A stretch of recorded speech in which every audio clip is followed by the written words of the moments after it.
this might be a little bit of a big question, Okay. but what is the history of Israel Okay. as it relates to Christians? Okay. And so as it relates to Christians. Because by the end of whenever we get done with this, Right. we're talking about Christians and how we should view Israel. Israel. Correct? Correct. Okay. Correct. Yeah. So- So, all right. So if most people have maybe a base understanding of the fact that, of kind of the history of Israel in going back to the Old Testament. Right. But if they don't, I want to kind of just fill in some gaps or give us a starting point. How about that? Okay. Okay. And so in Genesis chapter 12, beginning in verse 1. All the way back to Genesis. Yeah, we're going all the way back to Genesis. Oh, okay.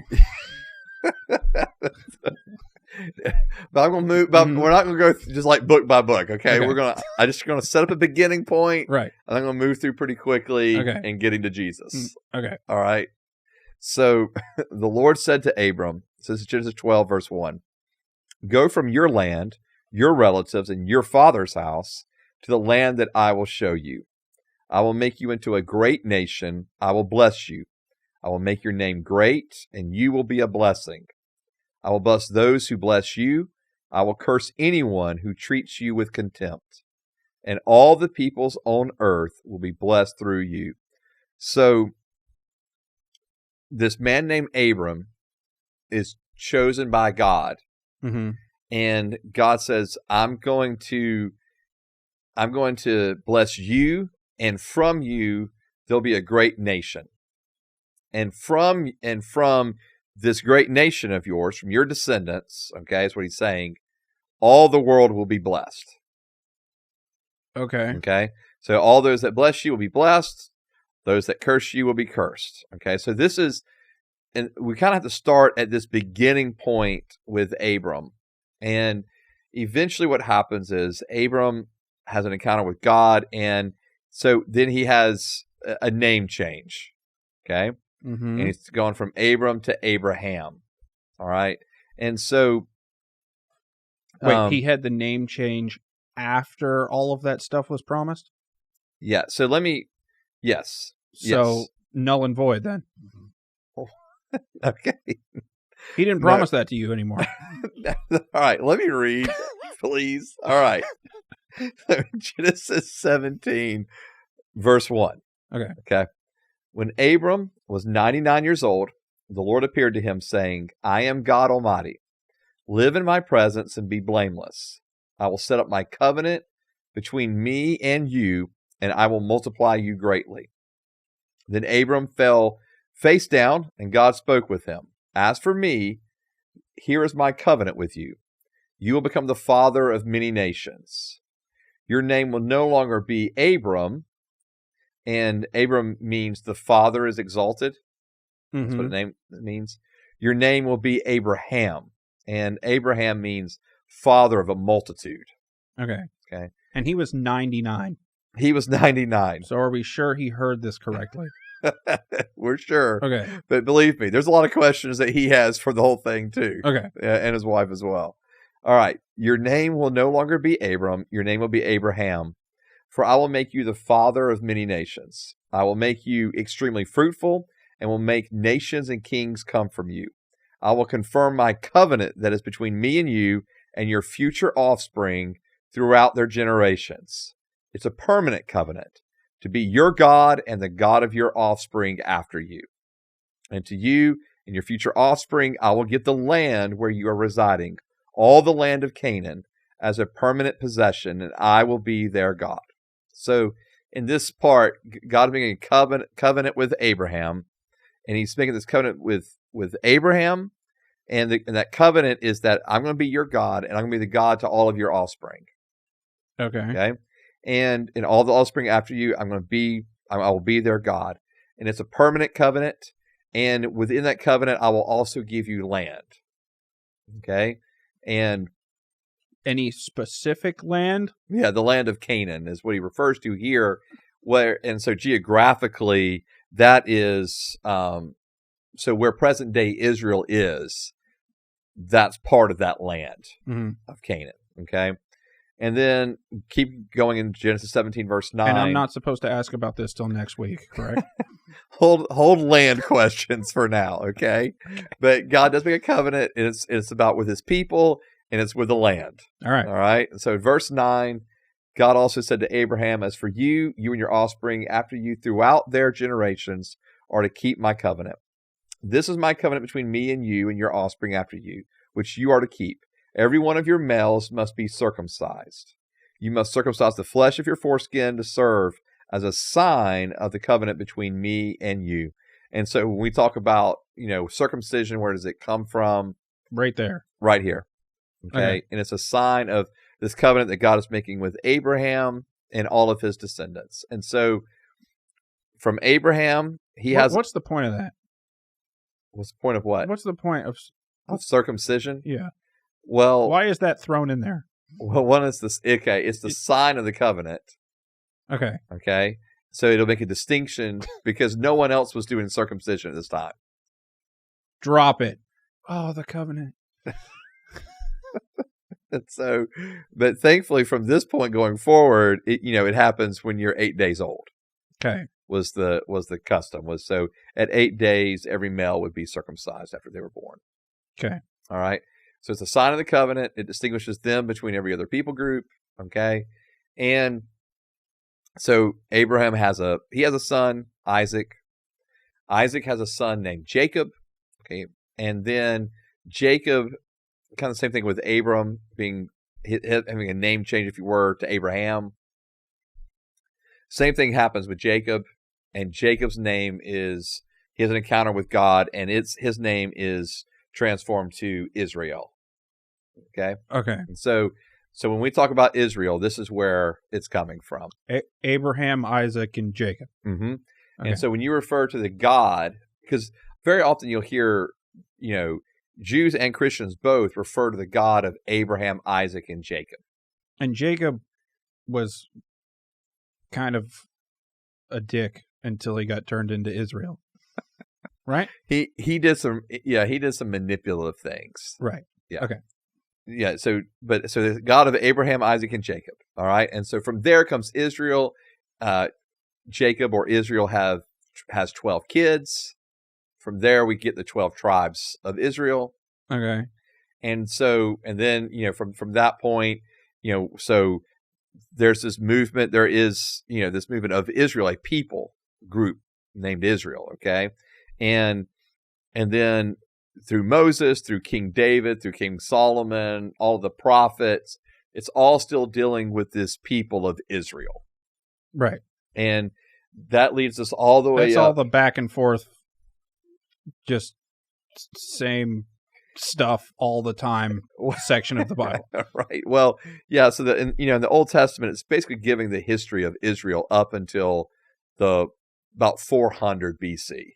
Okay. And so from Genesis 12 with Abraham all the way to the end of Malachi, which is the last book in the Old Testament scriptures, that's the history of Israel. And 400 to 1 is when Jesus came to America. No. Right? No. That's when all those are? Jesus never came to America. That's a whole nother discussion. But Jesus never came to America. When Nephilim? No. No. Oh. Yeah. You were going there. No, let's don't go there. And so Jesus. Okay, he comes. All right. And so Jesus of Nazareth comes. He's born in Bethlehem. And this is in that same, so still the same land area region, okay, of Canaan that was promised. Present day Israel. Yeah. All the Jews still live there. No, all the Jews do not still live in Israel. Okay. Yeah. About half the Jews in the world live in actual present day Israel. I mean, at the time. At the time? No, they're still dispersed as well. Okay. All the tribes, the 12 tribes are still dispersed. Yes. Okay. Yeah. Do I need to go into a history of the dispersion as well? No. No. Okay. Let's just whatever. Yeah. So, I think so. But part of it, we will get into it when we get into the land. Okay. I'll talk about the scattering of the people and the coming and then God's promises to restore the people back to the land. Okay. So we'll touch on that at that point. Okay. Okay. But so Jesus, here's kind of the point too. Jesus coming through this same lineage. All right. Okay. Jesus is born a Jew, right? He lives as a Jew. He dies as a Jew. Yeah, I mean, he dies as the King of the Jews, and is buried as a Jew. And we know he's coming back as the King of the Jews. And so Jesus is a Jew. His 12, apostles are all Jews. Is that how he actually referred to himself? As the King of the Jews? Yeah. Well, remember when he's on trial. Yeah, they make fun of him with it. And yeah, they end up making fun of him with it. But I thought that was just to mock him with. Well, but there's actually, they ask him in one of the trial scenes, they actually ask him, "Are you the King of the Jews?" And he says, "I am basically who you say I am." Okay. Yeah. And so he doesn't deny the fact that he's the King of the Jews. He was really good at trial, even though they killed him. I was going to say, He's really good at answering a question, but not answering a question. Right? Yeah. Being very vague or answering right. a question with a question. Right. That's very Jesus, right? And so, did you commit this crime? Did you commit this crime? I'm not as good as Jesus. No, you're not. But none of us are, so it's okay. So Jesus is a Jew. Early apostles are Jews. All the early church, like the first 7 chapters of Jerusalem, almost all of them are Jews. Okay. So this whole movement is actually a Jewish movement because they believe Jesus is the Messiah that had been prophesied about all throughout the Old Testament, who had been promised throughout the Old Testament that the Messiah is going to come. They're believing that Jesus is the fulfillment of that promise, of those prophecies. And was any of the prophecies that he was going to come and kill everyone in Israel and take it back? Okay, I see what you're saying. Like not the non-Jews that are in Israel. There's a lot of end time scriptures that we can interpret at this point. Okay. Through that lens. Okay.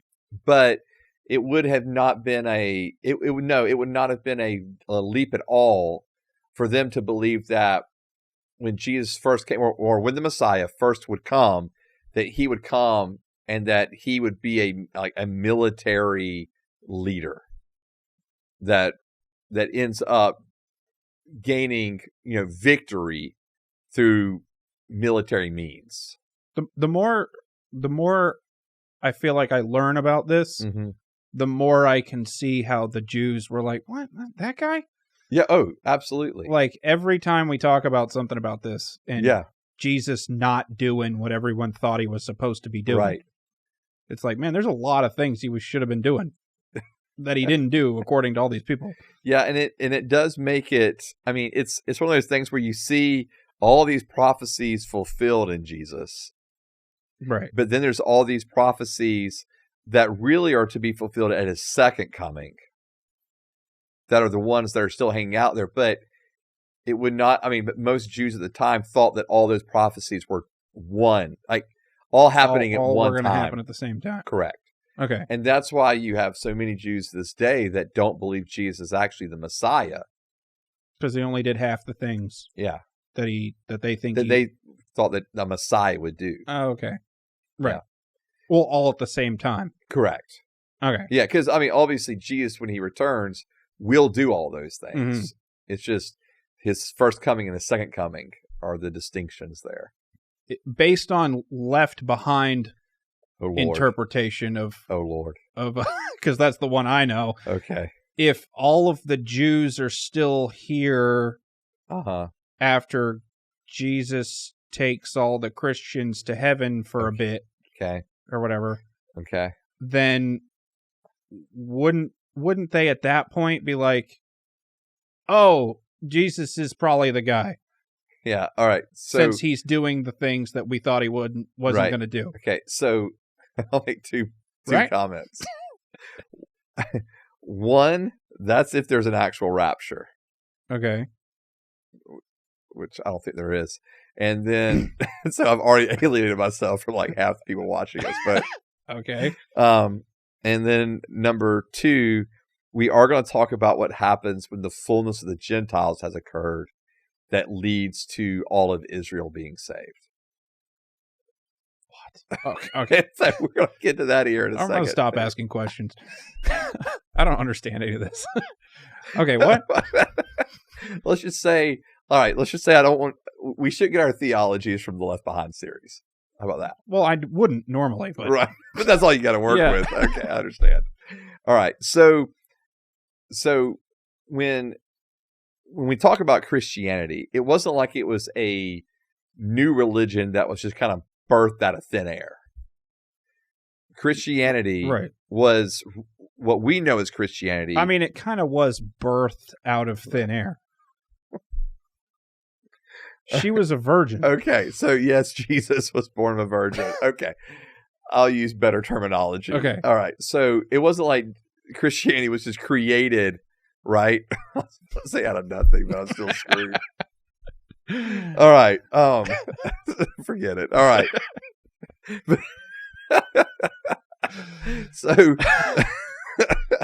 So Christianity, though, is not just this like brand new made up religion. Good job. Okay. All right. There you go. There we go. Nailed it. Rather, Christianity from those early followers of Jesus, right? Christianity is seen as the fulfillment of what they've been believing in their whole lives. So they don't see this as a new religion. They see it as the fulfillment of what they've been hoping for, believing for. Right. Okay. And so there wasn't like there's this massive disconnect from Judaism. Like the early church, they still were in the synagogues and the temples all the time until they were eventually kicked out. But they still kept going back to the temples. They kept going back to the synagogue. That was part of their just normal routines. They were still following the dietary laws that were handed down by the law that was given to Moses. And so, in other words, they were still being very quote unquote Jewish, you know, and they're obviously Jewish by ethnicity, but they're still following so much of their Jewish religion. Okay. And so, and as Christianity begins to spread, what you have at that point as Christianity is spreading is that more and more Gentiles or non-Jews are being brought into the church. Okay. And the Jews that weren't Christians yet were really mad about that, right?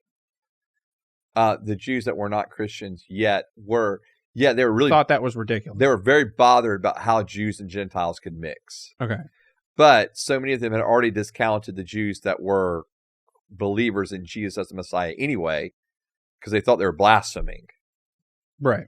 And so, but anyways, and so as this movement begins to grow, and one of the things that happens is, you know, in AD 70, Rome comes in and just wipes out the temple, kills, just millions of Jews. 80, 70, so 8. Yeah. So what? 70 AD. Okay. Yeah, so 70 AD. Oh, I thought you said 80. Oh. Not AD. Yeah, sorry. Yeah, 70. What? That's in like 5,000 years or 6,000 years. I can do math. 7,000 years. 607. I'm prophesying. Not really. In All right. 666 years. I'm just going to start using the BCE and CE if that's easier. All right. So in 70, I'm just going to put that. Mm-hmm. Temple is destroyed. Millions of Jews are killed by the Romans. Okay. And at that point, the church had already begun to really move beyond Jerusalem anyway. And so for this, so what happens is, though, all these Jews are killed, temples destroyed, but with all these Jews being killed and Jews are like dispersing everywhere, part of this, the persecution because of that among all Jews, whether they were Christian Jews or not, didn't matter. Like they were just going after Jews. Okay. So this was round 1. Okay. Of we got to get rid of the Jews. No, this is round. Even at this point, there's been so many attempts to get rid of the Jews. Oh, okay.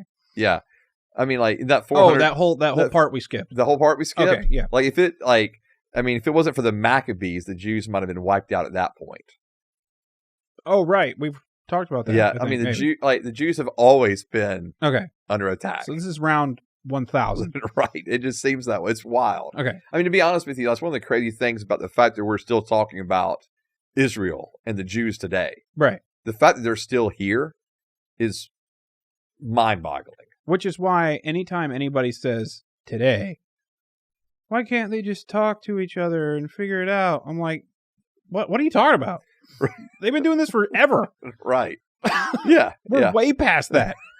Right. I mean, we've never even had that. Right. No. It's never been an option. No. So shut up.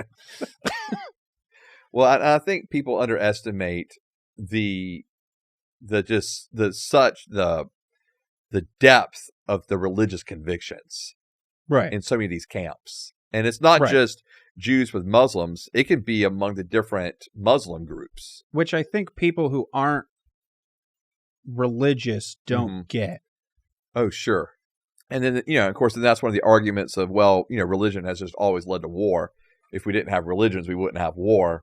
But then you look and you go, well, how well did that work out for any country that's ever been communist and atheist? Right. I mean, they end up destroying and killing more people than all the religious wars combined. It's just not war because there's only one side. Right. Yeah. And so, anyways, getting back to Israel's relationship with Christianity. So that's how Israel and Judaism is connected into Christianity, and Christianity birthed really out of that. But what I was getting to was, after the temple was destroyed, there was all the persecution of the Jews by Romans. Okay. And again, Christianity had spread at this point around the Mediterranean. So if we're, looking at a map and you're putting, Jerusalem on that east side, or in Judea on that east side of the Mediterranean, and it's going up and over and around, so it's going north and then west, around north the Mediterranean. And then west. Okay. Yeah. Okay. Because moving from Greece and then over to Rome towards Spain. Because Israel's at the end of it. The Mediterranean. Mm-hmm. Yeah, on the very western side, or excuse me, eastern side. Okay. Mm-hmm. And so that's... So it's going to Europe. Christianity's going to Europe. Right, okay. Correct. It's going straight up to where... It goes straight up to where modern-day Turkey is. Right. Like Asia Minor, that area. And then hooks west into modern-day Europe. Okay. Yeah. And so because of racism. Huh? No. They didn't want to go down. Well, they actually did. It actually went all the way down into northern Africa as well. Okay. Yeah. So it goes all the way down there into Alexandria and everything else. And so, so Christianity is spreading just all around the Mediterranean world. All right. But in the midst of all of this, in the midst of Christianity spreading, but Jews being persecuted, it really began to become more of a Gentile church, or a Gentile-led church. And then as that grows, I think... the Jews were starting to get scared again. I don't know if they were getting scared. But maybe we shouldn't have done this. Yeah, but even by 200, there was already less and less Jews. I mean, the number of Jews that were actually leaders in the major areas of the church are really few. And so it has become heavily a Gentile-led church at this point. Did Jesus say to do that? Say to do what? Go make Gentiles Christians? Yeah, absolutely. Specifically? Specifically. Oh. Yeah, okay. and so when he talks about, we refer to it as the Great Commission in Matthew 28, of go and make disciples of all nations. So there's that, but then there's two more layers to this. So in Acts 1, verse 8, Jesus says, that you'll be empowered when the Holy Spirit will come upon you, and you will be my witnesses to Jerusalem, Judea, and Samaria. So it's starting to branch out from that point, and then it's to the ends of the earth. Okay. And then in Acts chapter 9, Paul is saved. And as Paul is saved, God gives him a specific call to reach the Gentiles. And so through Paul's journeys in the rest of the book of Acts, from like Acts 13 onward, from the rest of those books, what you're seeing is Paul's movements among the Gentiles and God specifically directing Paul, who's a Jew, to reach the Gentiles for Christ. Did they always say till the end of the earth back then because everyone thought it was flat? I don't think so. Okay. Yeah. Because there is no end of the earth. Yeah. It's just, you just keep going. Keep going. Because it's a round That's thing. true. Yeah. Everybody, reach everybody. How about that? Okay. Yeah. And so Christianity from those earlier years and then moving forward has really been obviously a heavily Gentile-led church. And that kind of leads us into like modern, like if I just take that and just fast forward like almost 2,000 years to today, what it has led to is actually very different viewpoints of Israel among Christians. Okay. Yeah. So I hope that helps with how Christianity relates to Israel.